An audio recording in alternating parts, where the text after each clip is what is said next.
Ustadz, izin bertanya. Saya punya usaha kos-kosan. Nah, terkait zakatnya, apakah yang dikeluarkan itu dari harga kosannya atau dari penghasilan kos yang didapat tiap bulan, Ustadz? Kalau harga kosan sebut saja rumah kosna 3 miliar. Keluar 2,5% atau merenan rontok kosan kamu teh. Sederhana, kosan itu keluarkan dari hasilnya. Misalnya ibu punya satu kosan berisi 5 kamar. Sebut saja per bulan 500.000. 5 kali 500 sabaraha? Keluarkan dari 2,5 juta kalau mau bulanan. Tapi kalau mau tahunan, ya keluarkan sebesar itu, sederhana.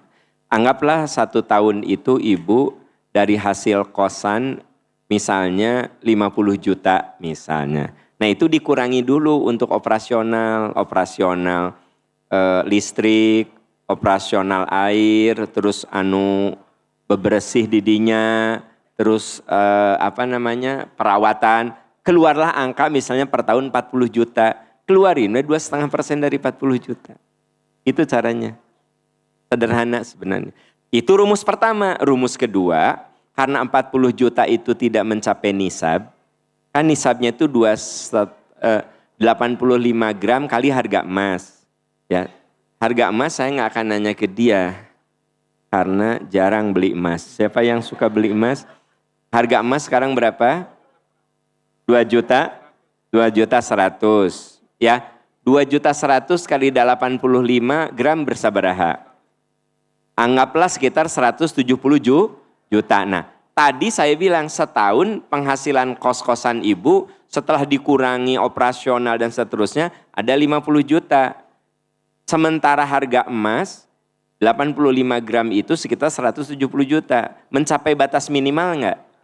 Nah, karena nggak mencapai batas minimal, tidak terkena 2,5%. Sedekah saja. Berapa persen? Terserah. Ibu maunya 1% boleh, 2% boleh, 10% boleh. Itu namanya sedekah atau infak gitu. Ibu terserah mau jalur sedekah, berarti tidak jelas, tidak ditentukan persentasenya. Kalau mau jalur zakat sebenarnya belum memenuhi persyaratan batas minimal gitu. Tapi saya mah walaupun belum batas minimal, biar enak menghitungnya, saya mah 2,5% mah enggak apa-apa. Karena begini Bu, kalau ibadah harta lebih itu enggak apa-apa. Kan ibadah harta, gini, ada ibadah mahdoh seperti sholat, itu enggak boleh dilebihkan. Subuh asahayang opat, ya kan, gitu. Asar yang 8, nggak boleh, itu ibadah mahdoh. Tapi kalau zakat mah boleh dilebihkan. Misalnya gini, kewajiban zakat saya tahun ini saya misalnya dihitung sampai setahun. Tahun ini sebut sajalah 50 juta. Tapi cek saya teh asa terlalu sedikit 50 juta mah.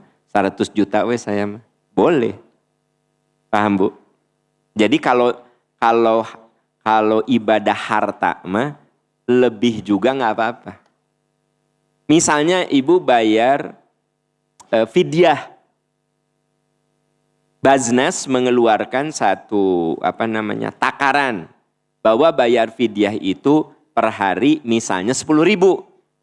Kata ibu teh, aku mau 25.000 nggak apa-apa. Paham Bu? Nah, yang harus persis mah ibadah mahdoh. Tawaf, aku mah asa kuat 13 putaran, nggak bisa. 7 putaran, ya, 7 putaran, paham Bu? Nah, gitu.